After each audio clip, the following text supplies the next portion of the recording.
avec toi. Mais comment ça se fait qu'on est habillé comme ça? C'est quoi le château, là? Non, à quelle époque? Écoute. Oyez, oyez, Dame Noémie Ogna, gastronome et fine pâtissière, recherche en ces terres le meilleur boulanger du royaume. Bon, Norbert, c'est pour nous, ça. Faut y aller. Bah ouais, Allez, on y va, dépêche-toi. Oui, mais si. La croûte est bien croustillante. On sent bien le levain. Grande nouveauté de la saison, la talentueuse chef pâtissière installée en Occitanie, Noémie Ogna, rejoint les rangs de la meilleure boulangerie de France. Cette cuisinière vive et attachante, grande finaliste des Bocuse d'Or 2021, posera tout au long de la saison un regard d'expert exigeant, mais surtout chaleureux et bienveillant sur nos boulangers en compétition. C'est une tuerie. Moi, j'adore. Je trouve ça vraiment très, très bon. Cette pâte de pistache, c'est parfait. Il faudra bien tout ce talent pour accompagner le plus connu des mauves boulangers, Bruno Cormeret, et le trublion de la cuisine, Norbert Tarrer. En avant les voyageurs, et maintenant on se met à table. Pour fêter cette 10e année de gourmandise, notre insatiable jury repart sur les routes de France à la découverte de 180 boulangeries. Bonjour, que désirez-vous aujourd'hui? Nos 3 défenseurs du goût vont mettre toute leur expertise au service de l'excellence boulangère. Votre pain va super bien avec la Saint-Jacques. On est presque dans un mariage parfait, là. C'est régulier, c'est net, c'est bien cuit, j'adore. C'est digne des grands concours. C'est hyper culotté. Avec toujours le même objectif, dénicher la meilleure boulangerie de France. Les gars, on se lève! On se dépêche, allez! C'est la 10e saison, tous les boulangers de France nous attendent. Allez, en route! Mais pourquoi c'est elle qui conduit? Vous aviez besoin d'une pâtissière, non? Et tu sais ce qu'on dit, Norbert? Femme au volant? Ah, bon pain au tournant.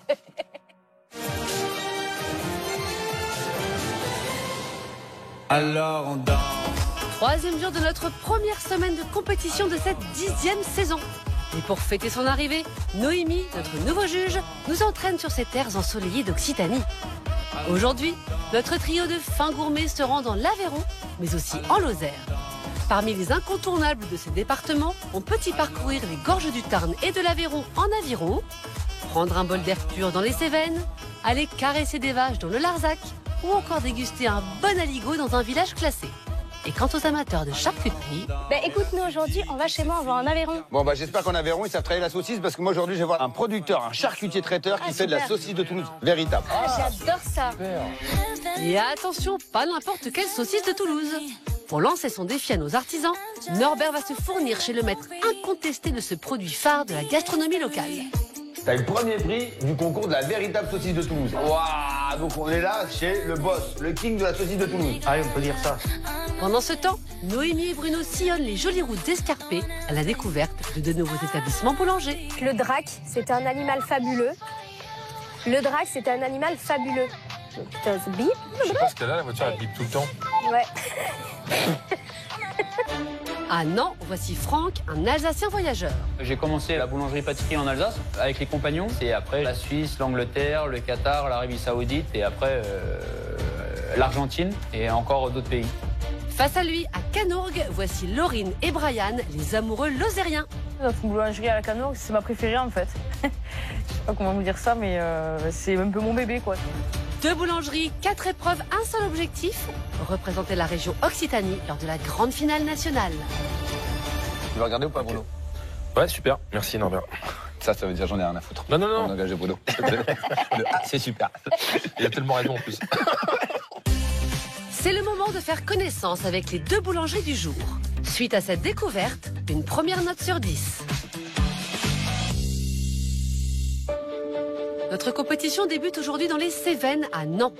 Niché au cœur de la vallée verdoyante du Dourbis, ce joli petit bourg s'est développé dès le Xe siècle, suite à l'implantation d'une abbaye bénédictine. Autrefois site marécageux, ce sont les moines eux-mêmes qui, entre 2 prières, ont asséché les lieux en créant ce réseau de canaux qui parcourt le village. Mais ce n'est pas la seule particularité de Nantes. Non, non, non. Bon, Noémie, nous sommes dans un petit village un peu particulier. Ici, il y a un jeu qui est interdit, c'est le ni oui ni non. D'accord. Parce qu'en fait, on est à Nantes. Alors même s'il y a un T, on dit pas Nantes. Malgré ça, les habitants s'appellent les Nantais. Ah ouais? Ouais, donc c'est très drôle. Ok. Donc au cœur de ce village, on a la mairie qui date de 1760. C'est trop mignon. On a l'église abbatiale Saint-Pierre. petit peu en contrebas, un pont magnifique qui surplombe la Dourbie. Bref, c'est un super grand oui pour ce non. Ok. Bon, je te propose qu'on aille découvrir la boulangerie de Franck. Regarde, une petite maison secondaire. Ouais. C'est à vendre. J'ai un peu de travaux à faire. Ouais, un petit peu. Ouais. Allez, on va chez le boulanger. Et c'est à 2 pas de cette jolie maison à vendre en plein cœur du village que se situe la boulangerie de Christine et de Franck. Tu peux t'avancer un peu, genre encore, voilà, ça c'est bien. Là. Et Johnny Depp n'a qu'à bien se tenir. Ok, allez. Garde un rêve le bon pain. Embarquement immédiat dans l'établissement de Christine et de son mari Franck, un pâtissier alsacien voyageur. J'ai commencé la boulangerie-pâtisserie en Alsace avec les compagnons. Et après, j'ai commencé à faire le tour du monde. La Suisse, l'Angleterre, le Qatar, l'Arabie Saoudite et après l'Argentine et encore d'autres pays. Mais encore Russie, Ouzbékistan, Thaïlande, Singapour, Japon, Malaisie, États-Unis, Canada, pour ne citer que. 15 années de pérégrination, durant lesquelles cet ancien chef pâtissier international a fait la connaissance de son pâtissier Vivien, s'est marié avec Christine avant de ramener sa petite équipe en Occitanie, d'où son épouse est originaire. Dans cette boulangerie ouverte depuis 1 an, Franck se consacre presque exclusivement à la fabrication du pain. S'il puise régulièrement son inspiration dans ses voyages, c'est aussi un fervent défenseur de son terroir d'adoption. On essaye le plus possible de travailler avec des farines locales, beaucoup de farines paysannes anciennes. On fait beaucoup de traditionnels aveyronnais. Les échaudés, les rissolos pruneaux, ce sont des très bonnes ventes. Et comme on est traditionnel, les gens viennent pour ça aussi. Si Franck a les pieds bien ancrés dans le sol aveyronnais, dans sa tête, les idées fusent à la vitesse d'un avion de ligne. Oui, on peut le dire, notre Alsacien voyageur est un chouï hyperactif. Vise les étoiles, on atterrira dans les nuages. Donc je vais de tous les côtés, je vais faire tellement de choses qu'il faut m'arrêter. Il n'y a que 24 heures dans une journée, donc j'ai 2 garde-fous, j'ai ma femme et j'ai Vivien. Parce que sinon, c'est n'importe quoi.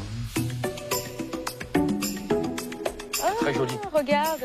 Eh ben écoute, hein, dans un petit village sympathique, on a une boulangerie sympathique. Elle est super jolie. Hein. Moi, je reste dehors, je bois un café, et puis je te laisse faire le reste. Bah attends, regarde, Ok. il y a 2 sièges pour nous. Il y en a un pour toi et un pour moi.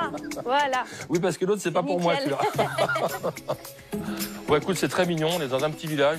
Et visiblement, c'est une très belle boulangerie. Ah, regarde, on dirait qu'il y a des panettones. Ah bah, je pense que c'est des panettones. Ah ouais. Bah écoute, Allez. on va aller voir. On va découvrir ça. Bonjour madame. Bonjour Noémie. Bonjour. Comment ça va? C'est Ouais, quoi, super. c'est quoi votre petit prénom? Christine. Christine, enchantée. Enchanté. Oh, Enchantée. redites-le, va. Christine. Il y en a que ça? Enchanté. Ah, il y a un accent. Ah, c'est très- Enchantée ici. Enchanté. Bah, écoutez, on est ravis d'être là. Merci. C'est pareil. hyper mignon. Petit village.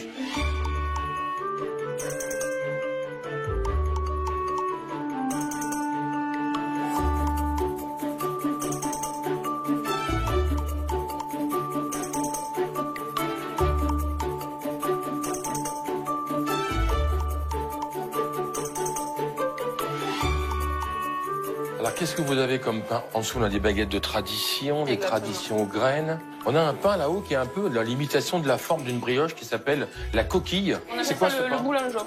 Vous appelez ça le boulangeon? Oui, les gens aiment beaucoup ici.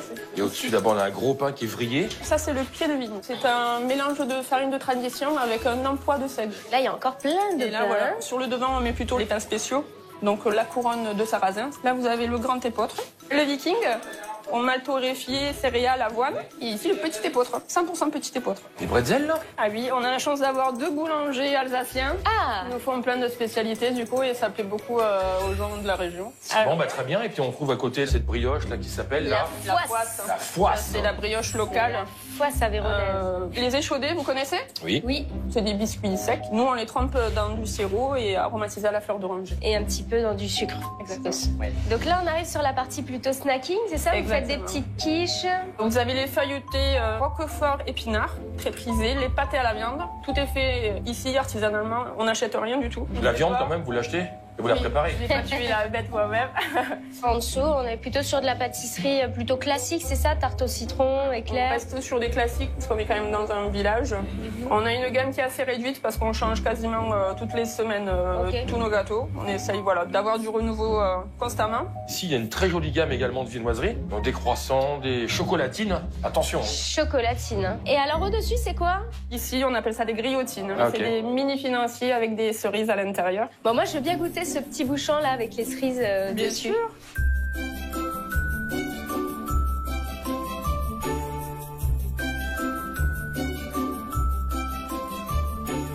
C'est très agréable parce que la cuisson, elle est très fondante. En même temps, c'est un petit peu sucré au niveau du financier, mais hop, la cerise, elle vient apporter de l'acidité. Et je trouve que le format est super parce que hop, ça se mange facilement. On peut y retourner. Exactement. Super bon. Moi, Christine, j'ai bien goûté à votre spécialité, là, cette belle brioche qui s'appelle... La foisse. La foisse. Bien sûr.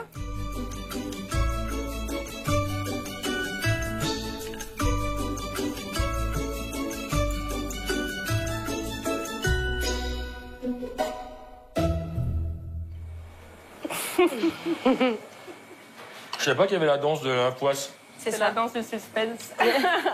Ce qui est très agréable, c'est qu'on a une mie qui est un peu dense, mais extrêmement fondante. C'est pas filant comme une brioche classique. Et puis ce côté sucré sur le dessus, ça amène un peu de croustillant, ça amène de la gourmandise. Mais écoutez, c'est très très bon. En plus, c'est une spécialité locale qui est bien faite. Merci beaucoup. Merci. C'est gentil. Alors, pour la boutique de Christine et de Franck, dans ce superbe petit village, je vais mettre la note de 8. On a un très joli magasin, on a une petite place, on a de quoi se poser, on a une jolie pâtisserie, on a une belle viennoiserie. On est un tout petit peu en dessous, à mon goût, sur les baguettes de tradition. Moi, je goûte la foisse, qui est la spécialité de la région. Et ben, je trouve ça très très bon. Voilà, donc on est sur une belle découverte, bravo. Je mets la note de 8. Alors j'ai trouvé ça trop mignon. On rentre à l'intérieur, on est très très bien accueillis par Christine qui est vraiment native d'ici. Alors on sent qu'il y a un peu une pâtisserie boulangerie un petit peu fusion parce qu'on voit des bretzels, on voit plein de choses très différentes. Moi je goûte une petite grillotine, voilà, c'était délicieux. Un petit peu déçu sur la partie pâtisserie où il manquait pour moi un petit peu de variété. Voilà. Avec la moyenne de 8, notre Alsacien voyageur Franck et sa femme Christine débutent sérieusement la compétition. Maintenant, direction la Lozère, à 87 km d'ici, à la Canourgue.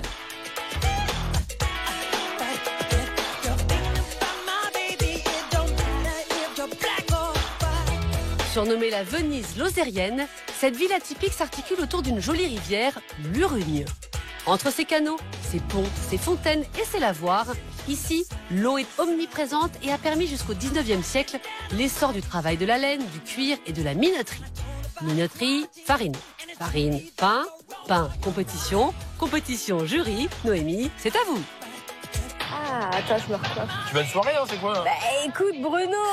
Et en plus, je trouve que le climat s'y prête vraiment bien. Oui, c'est Tu vraiment... dois pas avoir chaud à la tête. Ah exactement, il fait tellement Quoi, chaud. cet accoutrement Bah écoute Bruno, moi on m'a dit que la Lozère c'était un peu la Mongolie française, Ah ouais, tu vois, avec les plateaux montagnards balayés par les vents, Ouais, qui évoquent un petit peu les steppes mongoles. Ouais, avec le décalage horaire Ça un peu en parle ou moins pas parce que... Ouais, avec...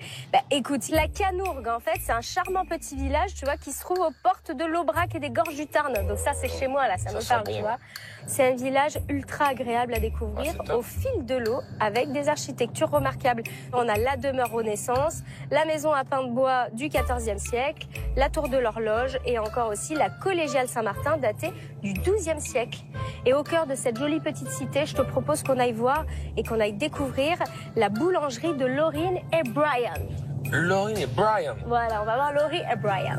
Anglais, ça, non Brian. Ouais, Américain, Brian, non ouais. Ouais, Brian ouais. in the Where- kitchen, where is Brian in the bakery.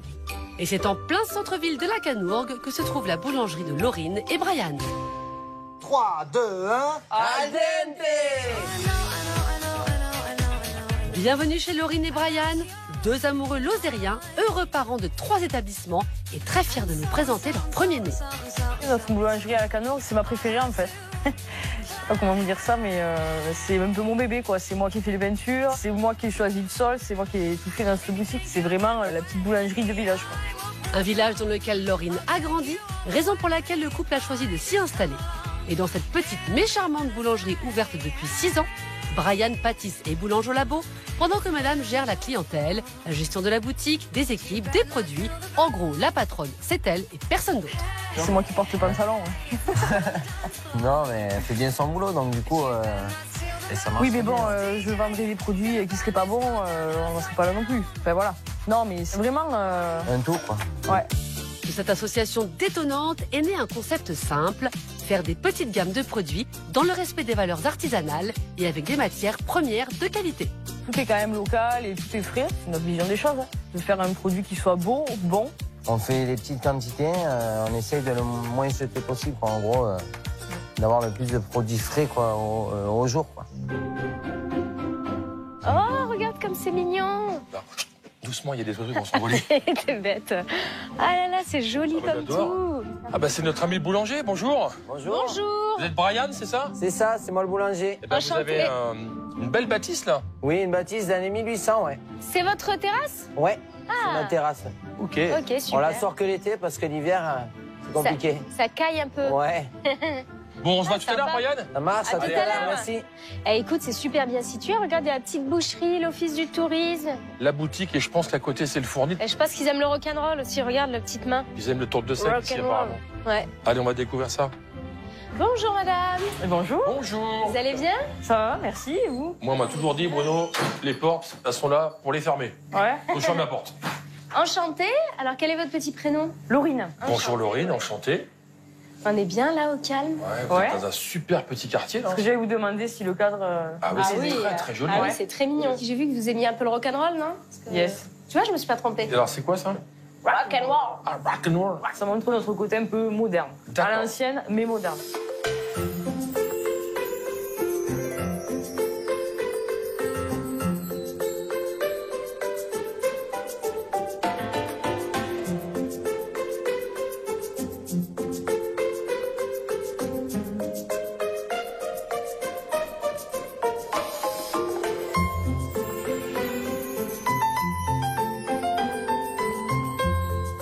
Est-ce que vous voulez nous présenter un petit peu la gamme de pâtisserie? Alors là, du coup, vous avez tout ce qui est millefeuille classique ou millefeuille framboise cerise. Ça, après, c'est une tuerie. Ah, c'est une tuerie. On l'appelle le casse-noisette. C'est une noisette à la base. Ah, d'accord. Voilà. Là, vous avez une feuilletine, donc c'est une mousse au chocolat au lait avec du praline au milieu. Après, donc, vous avez les tartelettes. Donc là, du coup, aujourd'hui, j'ai chocolat avec framboise. Après, vous avez fraise, citron meringué et éclair café chocolat. Bon, je sais pas qui c'est qui a mis les fraises, là, sur la tarte, mais il avait pas trop envie de les disposer comme il faut. Hein. Ouais, après, non, Hein une pâte, hein, c'est trop carré. Enfin, bon, là, quand même, les enfants, enfin, surtout aujourd'hui, quoi. C'est là, les fraises, c'est la vas-y que je te pousse, hein. Et pourtant, c'est pas un stagiaire qui l'a fait.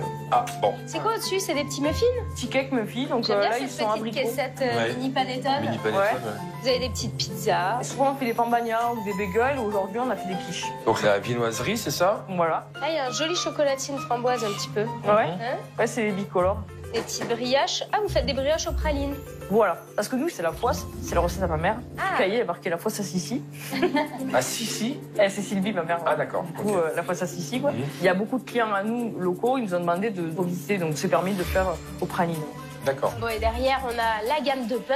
Tout ce que vous avez en haut, c'est que de la tradition. Donc, flûte ou baguette. Et donc là, rien n'est façonné. Ils font à la vie de Storm. Oui, donc c'est pas façonné. Pas trop Pas mon de souci. domaine. Là, vous avez du pain en levain, du petit épeautre bio et d'ona. Ah, ça, c'est des pains bien cuits, ça. Vous avez graines de courge, graines de chia, fécule de pommes de terre et extrait de tomate. On va goûter quelque chose. Ouais, allez. Qu'est-ce qui vous ferait plaisir? Je veux bien goûter la noisette, s'il Ouais. vous plaît. Alors, une petite noisette.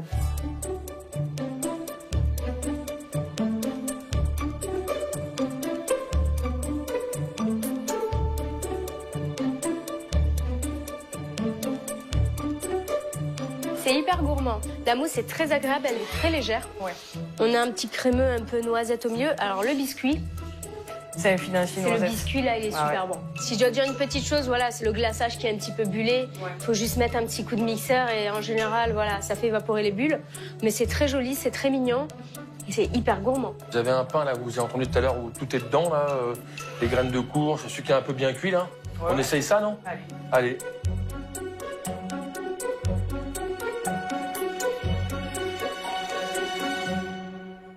Il n'y a pas d'arôme très particulier, on sent un tout petit peu la tomate, avec une couleur un peu rigolote. En dessous, il est bien cuit, donc limite même un peu ferré. Ça mène un côté un peu caramel. C'est un bon passe-partout, quoi. Voilà. Un bon classique. Pour la boutique de Laurine et de Brian, je vais mettre la note de 7. Je mets cette note parce qu'en fait, on est sur une toute petite gamme. En pâtisserie, il y a très peu de choses. En viennoiserie, il y a très peu de choses. On a un pain qui est un petit peu trop cuit. Et justement, ce pain trop cuit, j'y goûte. Et on me dit qu'il y a de la tomate dedans. Alors, j'ai pas les couleurs, j'ai un petit peu le goût. Ça manque un peu de perfection et surtout sur la tarte aux fraises. Moi, j'aurais pas mis des fraises comme ça. C'est mis un petit peu à la vas-y que je te pousse. C'est dommage. Je mets la note de 7. Alors j'ai trouvé ça très mignon au milieu de cette place et la petite terrasse au soleil. Et alors à l'intérieur, on est très bien accueillis par Laurine. Voilà, elle a le sourire, elle connaît ses produits. Ça manque un tout petit peu de régularité et de finition sur certaines créations. Moi j'ai goûté la noisette. C'est très très bon avec cette petite mousse légère. Attention à la finition. Il y a un beau glaçage qui est brillant, mais il est tout bullé un petit peu partout. Faire attention à ça. Laurine et Brian commencent gentiment leur journée avec une sympathique moyenne de 7 pour leur boutique. Notre Alsacien voyageur part en tête, mais il peut se passer encore bien des choses d'ici la fin de la journée. Et oui, 3 épreuves attendent encore nos boulangers, dont le défi de Norbert autour d'une spécialité VIP de la région à intégrer dans une création, la saucisse de Toulouse. Alors, de quoi est composée la saucisse de Toulouse? Épaule, jambon, poitrine. Et de porc? De porc. Ah, moi je crois que c'est du bœuf. Porc fermé. Ah, je déconne. Mais avant cela, Noémie et Bruno poursuivent leur road trip gourmand, direction la deuxième épreuve. À présent, place aux produits signature, c'est la pépite du boulanger. À l'issue de sa dégustation, une deuxième note sur 10. Retour à Nantes, oui à Nantes, où Franck, notre pâtissier voyageur, nous présente la revisite du plus célèbre des casse-croûtes alsaciens, la Morissette avéronaise. Donc la Morissette, c'est une pâte à bretzel. D'accord. Mais juste en long. En Alsace, on mange ça à toute heure et on met n'importe quoi dedans. Alors là, on va faire un mix entre donc l'Alsace, les voyages et l'Aveyron. Il faut rappeler que vous êtes alsacien. Avec l'accent? Non. Alsacien. Alsacien. Il est alsacien, hein. Oui. Ou ya, comme on dit là-bas. Pour faire la pâte de sa Morissette, Franck utilise ni plus ni moins les mêmes ingrédients que pour celle d'un bretzel. Et ça commence avec du lait, de l'eau et un peu de sirop de malt. Je vois toujours les gens qui s'enquiquinent à sortir le miel ou le malt, c'est la même consistance d'un récipient. Il y a une chose très simple, hein. Pour qu'il sorte nickel, vous versez le lait dedans, vous mélangez, vous versez, il y a plus de... C'est nickel, tout est prêt, quoi. C'est la différence entre un t-shirt coton et un col bleu blanc rouge en même temps. Hein. On fait pas comme ça, on a ça. Jacob, fais-toi. Il faut les mettre tout dedans. Hein. C'est pas tellement l'accent alsacien, ça, non? Ah, vous y êtes presque, Bruno. Mais revenons à notre pâte à bretzel, que Franck poursuit en ajoutant du sucre, de la farine, du beurre, du sel, et hop là, on pétrit tout ça. Hop là, donc on voit, hein, c'est une pâte qui est... Qui est vraiment ferme, en fait. Oui. Et là, on a 10 minutes de pointage, c'est tout. Ouais, faut surtout pas que ça pointe de trop. Ah non, donc on a la On pâte passe à là. combien? 100 grammes. Ah, c'est déjà une belle Morissette, 100 grammes, hein. C'est une grosse Morissette. On est en campagne. Ouais. Une fois la mouse pâte pesée et détaillée, Franck et Bruno façonnent des petits pâtons qui partent ensuite pour une petite pousse. Et 45 petites minutes plus tard... Elles sont poussées, mais froides. C'est important, comme ça, on peut bien les manipuler. On va les laisser tremper. C'est de la soude caustique qui est diluée à 90%. Je suis désolée, moi là, ça parle chimie. En fait, c'est Qu'est-ce comme un qui se passe? échaudé un peu, tu vois. Et en fait, l'idée, c'est de lisser, de faire des croûtes qui sont très C'est ça qui particulières. donne un peu la brillance. Exactement. Et le côté C'est ça, tout à fait. Voilà. Et le goût. Ok, d'accord. Bah, tu vois, je suis contente de voir ça. Je pensais que c'était de la dorure, moi, sur les bretzels. Et quand les Morissettes sont bien sèches, Franck les met sur une plaque, les lames les enfourne à 200 degrés pendant 10 minutes. Notre Alsacien voyageur en profite pour lancer un petit chutney exotique à base de graines de moutarde, de cannelle, de sel vanillé, de sucre de canne, d'oignon, de pruneaux, de vinaigre de xérès et de noix. Ça a bien réduit. Au fond, ça commence à être liquoreux. Voilà, on veut pas non plus que le sucre se transforme en caramel, parce qu'après, ça va devenir trop sucré et... Là, faut l'arrêter. Hein. Oui, on l'arrête. Franck peut d'ores et déjà attaquer le montage de ses pains Morissette, qu'il tartine de chutney et recouvre de tranches de poire fraîche. Un peu de brebis péraille pour la touche avéronaise et pour finir, de la roquette. Hop. Après, ensuite, c'est garni comme un sandwich. Hein. Oui, tout à fait. Bon, bah, c'est parti. Allez, voici Allez. celui-là. Hein. C'est un joli sandwich, hein.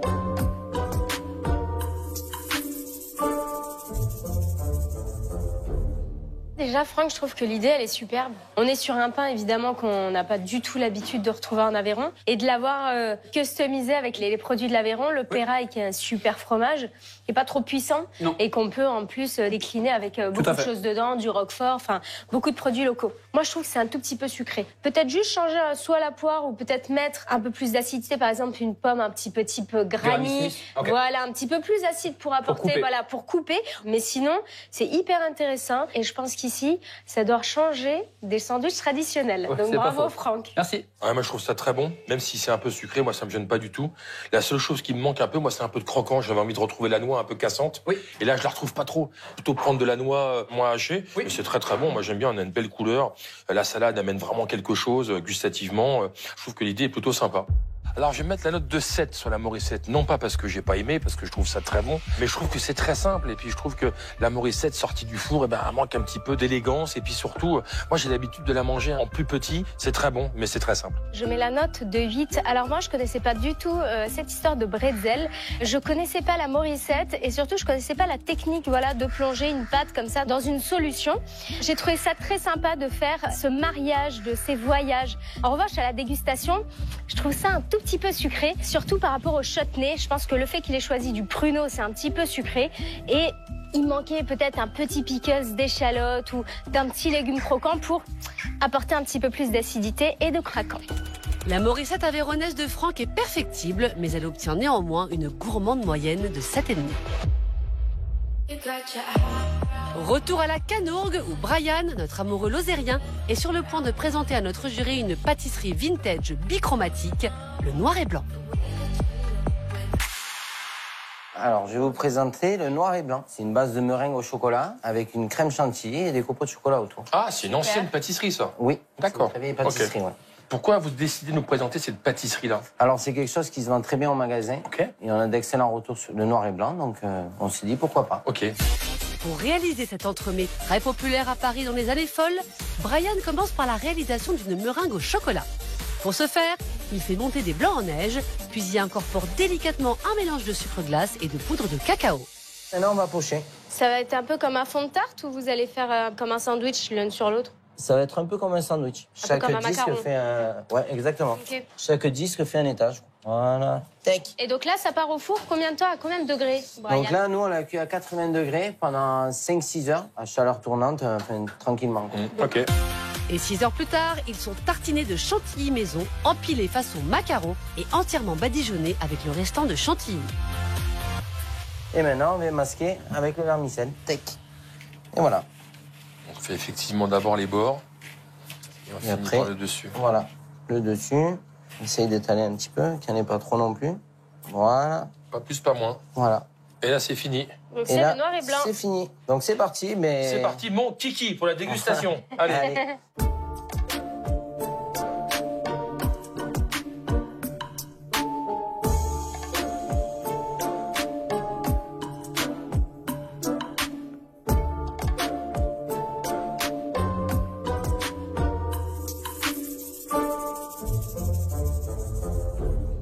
Moi, je trouve ça très bon avec cette petite meringue craquante. On sent bien le cacao, la petite crème. Heureusement qu'il y a les petits copeaux de chocolat pour aussi apporter une autre texture et un petit peu d'amertume à tout ça. Ça me fait penser un petit peu au gâteau voilà, que l'on mangeait dans l'enfance. C'est vrai qu'on le fait plus aujourd'hui, donc c'est très sympa de le retrouver. Moi, je crois que j'aurais rien mis sur le dessus. D'accord. J'aurais vraiment laissé la meringue comme ça. Parce qu'en fait, la difficulté quand on mange, c'est ce qu'il y a dessus, c'est pas ce qu'il y a dedans. Mais sinon, c'est bon. Alors, c'est vrai que c'est un tout petit peu sucré, mais moi, ça me gêne pas. Moi, je suis assez sucré finalement. Et la meringue est bien cuite. Oui. Parce que ça, c'est aussi une vraie difficulté dans la cuisson. C'est effectivement très simple. Hein. C'est masqué un peu grossièrement du chocolat et puis voilà. Mais bon, ça mérite d'exister. Ça existait autrefois. On le redécouvre aujourd'hui. C'est plutôt une découverte sympathique. Alors, le noir et blanc, c'est très bon, mais c'est très très simple. Hein. C'est une pâtisserie qui a 50 ans. C'est de la meringue, de la chantilly et du vermicelle chocolat. Alors, je vais mettre la note de 7 parce que c'est vraiment très simple. Mais gustativement, même si je trouve ça un tout petit peu sucré, j'ai pas de déception. La déception se porte surtout sur le manque d'originalité et surtout sur la finition qu'on aurait pu un peu customiser. Mais ça reste un très bon classique. Je mets la note de 8. C'est vrai que l'ensemble match très bien et c'est vrai que c'est très très très gourmand. Moi, je salue le fait de garder un peu ces pâtisseries qui font partie voilà, de l'histoire. En revanche, c'est un petit peu sucré. Au lieu de sucrer la crème à 30%, peut-être essayer à 10%. Et là, on serait dans la gourmandise, mais pas dans l'excès. S'il n'est pas parfait, l'entremet old school noir et blanc réalisé par Brian écope malgré tout de la gourmande moyenne de 7,5. Pour le moment, notre Alsacien voyageur dépasse encore nos tourtereaux d'une courte tête. Mais rien n'est joué, surtout qu'il reste encore 2 épreuves, dont le défi de Norbert, autour d'une spécialité emblématique du terroir occitan, la saucisse de Toulouse. Mais là, c'est l'heure du pain. Tout de suite, nos boulangers nous dévoilent les secrets de fabrication de leur pain préféré. À la clé, une 3e note sur 10.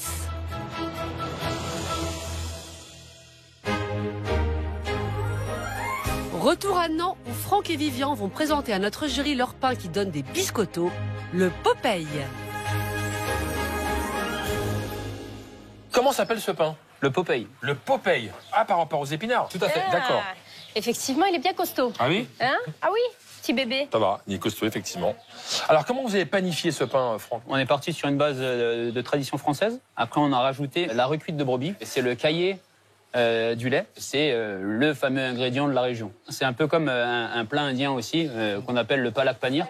C'est un plat, normalement, avec des épinards et du fromage. Toujours dans l'esprit du voyage, quoi. Ah, il y a la référence, voilà. Et pour préparer ce Popeye sans olive, Franck récupère, après une autolyse, une pâte de tradition à laquelle il ajoute du sel, de la levure, du levain dur et de l'eau. Et c'est parti pour 4 minutes de pétrissage. Le timer vient de sonner, les 4 premières minutes sont passées. On va rajouter la recuite de brebis. On va rajouter l'épinard qui a été haché grossièrement. Et c'est reparti pour un petit pétrissage, histoire que tous les ingrédients fusionnent bien. Une fois la pâte bien homogène, Franck la décuve et la laisse pointer 2 heures à l'air libre. On voit que la pâte a déjà démarré. Il y a un peu de résistance, on le voit là. Hop, on va bien façonner. Et on va venir serrer. On a le beau bébé. Hop. Et pour bien avoir quelque chose de rectangulaire, hop. C'est une technique un peu avéronaise. C'est juste pour le maintenir en forme pendant la pousse. Bien calé entre ces deux moules, la pâte part en pousse. Et 1h30 plus tard, waouh, il en a pris de la masse, notre Popeye. Du coup, Franck l'enduit d'un peu de talc, pardon, d'un peu de farine. Et là, on va le scarifier. Et on va venir en coupe, ce qu'on appelle polka. Hop. C'est parti pour un bon petit sauna d'1 heure.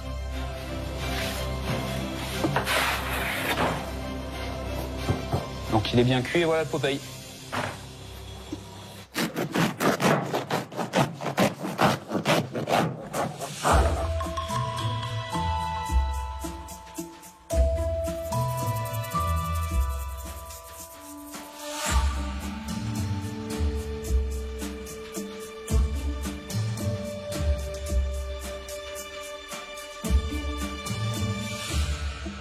Je trouve ça très surprenant parce qu'on peut le voir. On a une très très belle fermentation, hein, malgré l'incorporation d'un corps gras dedans qui va venir alourdir. On a de l'épinard qui va venir alourdir. C'est pas une forme qui fait expanser le pain, mais malgré tout, on a des très belles mie. Là où je suis un petit peu déçu, c'est que moi j'aurais bien voulu retrouver autre chose que cette simple coupe polka qui est tellement connue et reconnue. Mais sinon, il est très bon, bravo. Moi, ce que j'adore dans les pains, c'est vraiment les mie un petit peu humides, voilà, très moelleuses. Et là, on est en plein dedans. C'est très aéré, c'est très agréable ce petit goût de recuite qu'on a à la fin, on a un petit peu d'acidité. Moi, je le servirais direct avec une petite salade de repunchu. Donc repunchu, tu vois, c'est un petit peu l'asperge sauvage d'ici, tu vois, qu'on ramasse en famille au bord des routes, tu vois, près de Marcillac et tout ça. Moi, si je peux me permettre, un petit coup de moulin à poivre dedans, pour lier l'ensemble en fait. Mais sinon, c'est un très joli pain. Bravo messieurs. Pour le Popeye, moi je vais mettre la note de 8 parce que je trouve que le pain est très bon. On a une très très belle fermentation et c'est ça qui me plaît beaucoup. En revanche, ça manque un tout petit peu d'élégance sur la coupe. C'est dommage parce que j'aurais pu aller beaucoup plus loin. Ça reste un très bon pain. Merci beaucoup. Je mets la note de 8. Alors je trouve ça très original ce pain Popeye avec des épinards, d'utiliser la recuite locale de brebis. En revanche, c'est vrai que j'aurais aimé retrouver l'idée de l'épinard un petit peu à l'extérieur, soit un décor. Surtout, voilà, c'est très bon. Un petit coup de moulin à poivre dedans et bam, ça aurait lié l'ensemble parfaitement car la recuite, c'est plutôt, voilà, très doux et l'épinard aussi. Sans montrer les muscles, le Popeye en a imposé à notre jury. Franck, notre Alsacien voyageur, obtient la balèze moyenne de 8. Retour à la Canorgue, où Brian va présenter à notre jury sa création autour du thé le plus populaire du Japon, le thé vert matcha. Alors, je vais vous présenter un pain au thé vert matcha. Ah, ok. Noisette, cranberry et abricot. C'est quoi son petit nom? Le thé vert matcha, tout simple. Ok, tout simple. Pourquoi cette idée-là? Chaque mois, on fait des pains différents dans notre boulangerie, tous les dimanches. D'accord. Et donc, du coup, on s'est dit pourquoi pas ça, essayer. Donc, c'est une nouveauté? C'est une nouveauté, ouais. Ok, très bien. Le thé matcha, il est dans l'eau, il est infusé ou Pas du tout, il est incorporé juste à la farine dès le départ, au début du pétrissage. Donc, plutôt en poudre, hein? Oui, en poudre, bien sûr. D'accord. Et si la poudre de thé matcha est si appréciée au Japon, c'est parce qu'elle est la reine des antioxydants, excellent pour la santé. Pour réaliser sa création boulangère, Brian verse dans son pétrin de la farine de tradition, du sel, de la levure, du levain, la fameuse poudre de thé matcha et de l'eau. Et c'est parti pour 9 minutes de pétrissage. Là, c'est assez pétri. Maintenant, on va intégrer les abricots et les cranberries. Et c'est reparti là pour 2 minutes de pétrissage en première vitesse, histoire d'intégrer les fruits à la pâte. Et on est bon. 120 secondes plus tard, Brian décuve sa pâte, la détaille, puis boule ses pâtons. On va les façonner en bâtard classique. Hop, on les met dans les noisettes. Ça va apporter un peu de croustillant et de mâche à notre pain. Après une bonne nuit de repos, Brian lame ses pâtons et les enfourne 20 minutes à 260 degrés. On va sortir. Là, on est bien. Ça sent bon. Allez.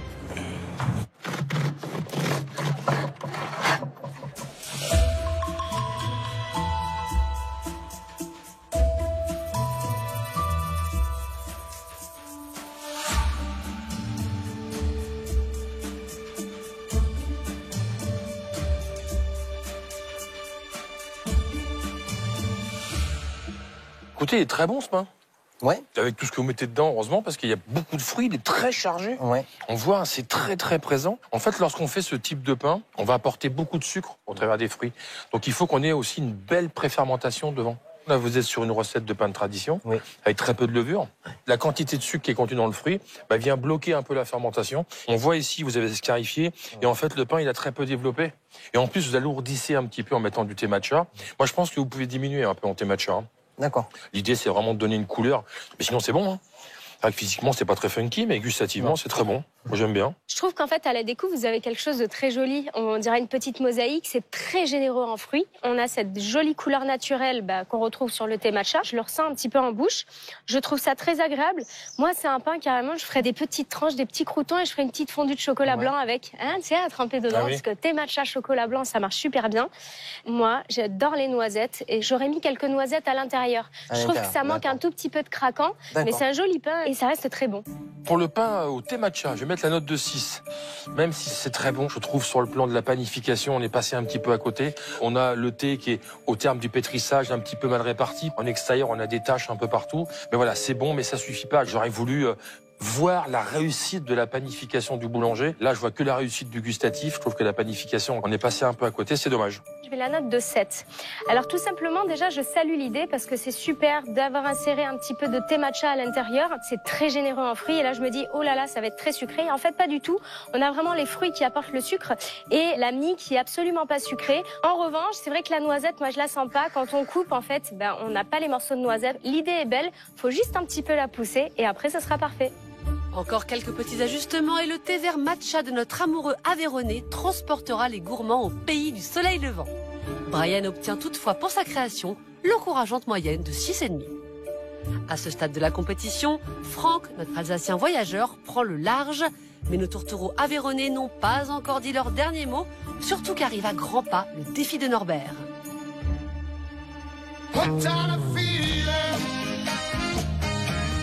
Mais avant de le rejoindre, à vos papiers, à vos stylos, c'est l'heure de la leçon de patois avec Maître Bruno. Noémie, on va voir si tu connais les expressions avéronaises. Allez, vas-y, là, on est à la maison, là. Alors, si je te dis tu glandes pas, mais tu... Traînasse. Non, tu sannes.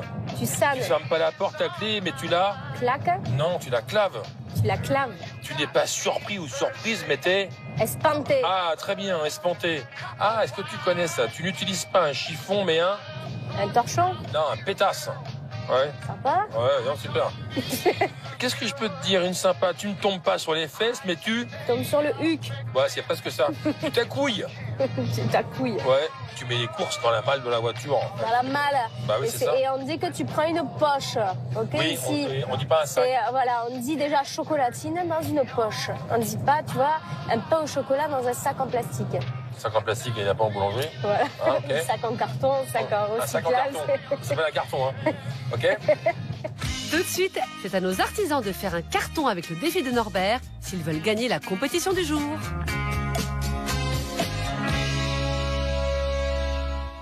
Aujourd'hui, Norbert a choisi un produit local d'exception à intégrer dans une création boulangère. À l'issue de cette ultime dégustation, une 4e note sur 10.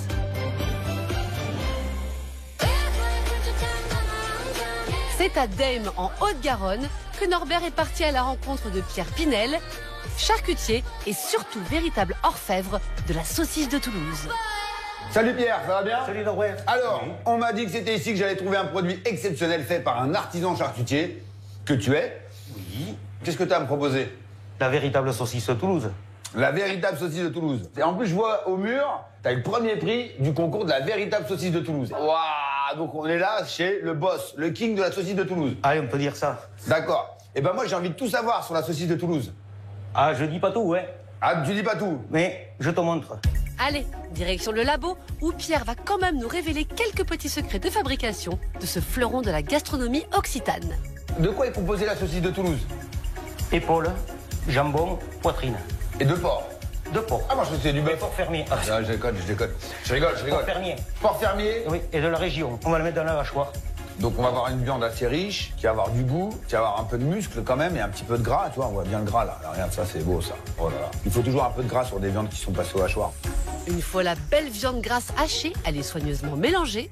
Et maintenant qu'est-ce qu'on fait, Pierre? Eh bien, on va aller remplir le poussoir. Allez hop. Hop là, poussoir. Donc là tu remplis. On s'en fait une petite série, hein, voilà. Ouais, c'est bien. Voilà. Hop. Donc là on a coulé le boyau. On coule toujours le boyau pour voir s'il y a des trous dans le boyau, c'est ça? Exactement. Regarde, voilà. Et là, hop, on met, voilà, le petit nœud sur le boyau. Voilà. Et voilà. Et hop là. Et là, qu'est-ce qui se passe?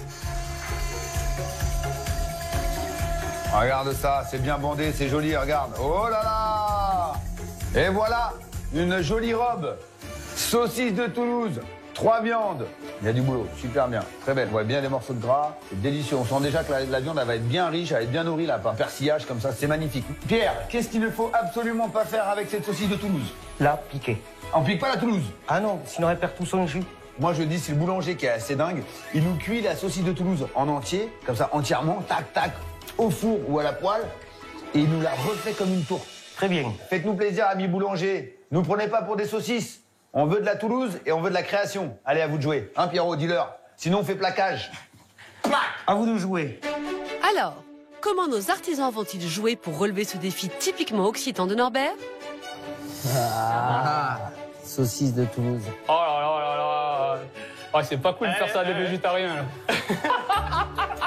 Je pense que, je sais pas, avec la saucisse, le pain brioché, c'est pas mal. Ça reste léger, quoi. Tranché après, tu sais. Moulet, tranché. Ouais. Essayez de faire une tropézienne. Avec Béchamel ou une crème. Parce que ça, c'est une tropézienne, c'est bien boulanger quand même. Ah oui, pour le coup, oui. Ouais. On peut faire un truc salé. Ouais. Genre avec du chou. Et est-ce qu'on ne mettrait pas un confit ou un truc comme ça avec de la pomme ou... Ça aurait été pas mal, peut-être avec la figue ou un truc dans le genre. Est-ce que ça vous convient? Ça me convient. Mademoiselle Recouli. Ouais. Allez, c'est Ça parti. roule. Allez, allez, allez. Pour relever le défi de Norbert à la Canourgue, Brian et Julien partent sur une brioche garnie de saucisses de Toulouse et de choux verts. Et Julien ne perd pas une seconde en enfournant directement le produit imposé. Allez, c'est parti. On l'a laissé à 270, histoire de faire une première couche de croûte de cuisson et après je vais baisser un petit peu. À Nantes, Franck et Vivien partent sur une revisite de la tarte tropézienne en remplaçant la crème diplomate par de la béchamel et en ajoutant du confit de figue. Et pour commencer, Vivien badigeonne la saucisse d'huile d'olive et d'épices chimichurri, un mélange de persil, ail, origan et coriandre. On a voyagé en Amérique du Sud aussi. Et c'est ce qu'ils mettent en général sur la viande pour les assados. Et les fameux barbecues argentins. Ça va rentrer au four à 160 degrés pendant au moins 20 minutes.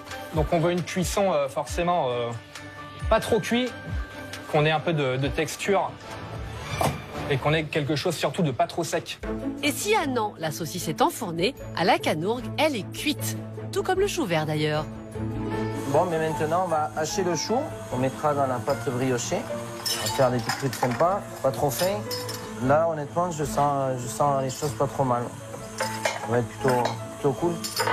Allez, on va passer à la saucisse. On est bien, là. Et comme on est bien, la garniture rejoint rapidement la pâte à brioche dans le pétrin. Allez, c'est parti.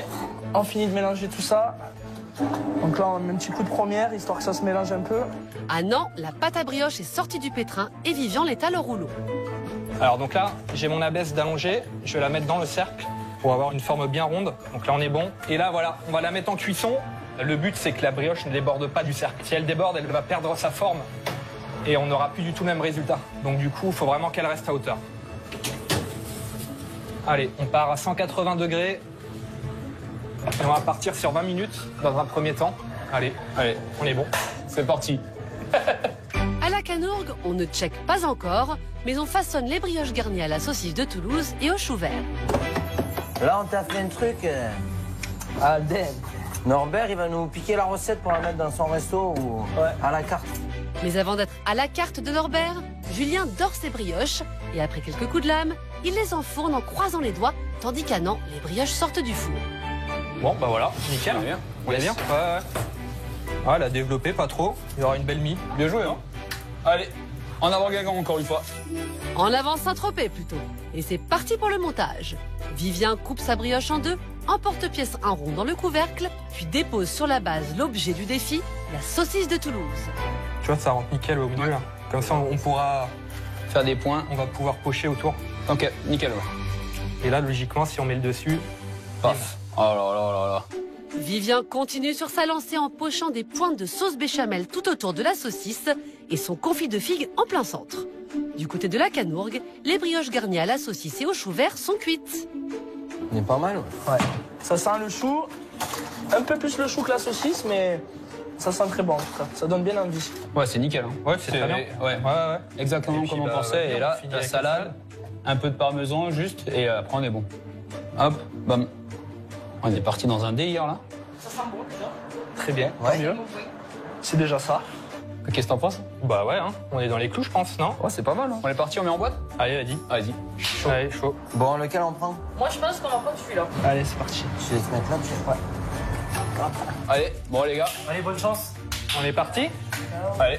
Ah bah allez. Hein. Allez. Faites-moi honneur. Hein? On va essayer. Allez, on y va jusqu'au bout. Hein. Allez, c'est parti. Merci, Juju. Avec grand plaisir. Toujours. On compte sur toi. T'inquiète. Rendez-vous au domaine de la Guiraude à Lavore dans le Tarn, où notre trio de jurés se reforme pour l'ultime dégustation de la journée. Pour sortir nos boulangers de leur zone de confort et mettre à l'épreuve leur sens de la créativité, Norbert les a mis au défi d'intégrer la star de la charcuterie occitane, la saucisse de Toulouse. Alors, les créations de nos boulangers surprendront-elles le palais de notre jury de fin gourmet? Bah, il est où votre binôme, Julien? Il est au boulot. Il est au boulot, donc vous êtes venu avec votre copine, quoi. C'est ça. Laurine. Avec ma petite dame, ouais. Ça va, Laurine, vous allez bien? Ça va. Alors, cher boulanger, cette saucisse de Toulouse. Compliqué. Pas évident. Surprenant. C'est plus facile. De végétarien. Ah bah tu dis que c'est une saucisse végane. Ah bah ouais, tout de Tu suite. n'es pas obligé de la goûter. Bon, en tout cas, vous êtes amusé à créer un produit avec cette saucisse de Toulouse. On l'a respecté quand même. Eh ben c'est super. Bruno et Noémie nous attendent. On passe à la dégustation. Allez, hop, vous ouvrez le bal, je vous suis, je ferme le bal. Allez. La dégustation commence avec la choussisse de Brian et Julien, une brioche farcie à la saucisse de Toulouse et au chou vert.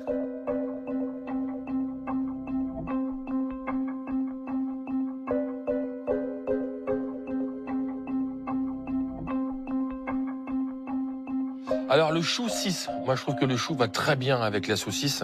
J'aurais voulu un peu plus de générosité, un peu plus de garniture dans la saucisse parce que c'est ce qui donne toute la gourmandise du produit. Et puis c'était la saucisse qu'il fallait mettre en avant. Là il y a autant de saucisses que de chou presque. Mais moi je trouve ça très bon. Ça nous fait penser un peu aussi à un cake salé dans la texture. Allez, un petit peu plus de saucisse et c'était parfait. La brioche est très bonne. Moi, j'aime bien le côté sucré, un petit peu sucré-salé. C'est très agréable. Quand on tombe sur les petits morceaux de saucisse tout de suite, ça vient donner un sens, en fait, à toute la préparation. Parce qu'on a tout l'assaisonnement, le petit poivre, là, de la saucisse, on a le gras, ça se mélange très, très bien avec. Il me manque juste une petite chose, c'est un petit peu plus de générosité de saucisse. Même, j'aurais trouvé ça amusant de retrouver un peu le chou en extérieur pour égayer un petit peu cette forme de brioche. Il manque juste 2-3 petits détails et c'était nickel. Quand on tombe sur le poivre et la saucisse, c'est délicieux. J'aime beaucoup, c'est moelleux, c'est généreux. Mais attention, ce qui peut jouer dans la balance, c'est qu'il n'y a pas assez de saucisse pour moi. Mais sinon, bravo. C'est brut, mais c'est très bon. D'accord, merci. Suite de la dégustation avec la Toulousienne de Franck et Vivien, une tarte tropézienne revisitée à la saucisse de Toulouse, béchamel, confit de figues et salade de roquette.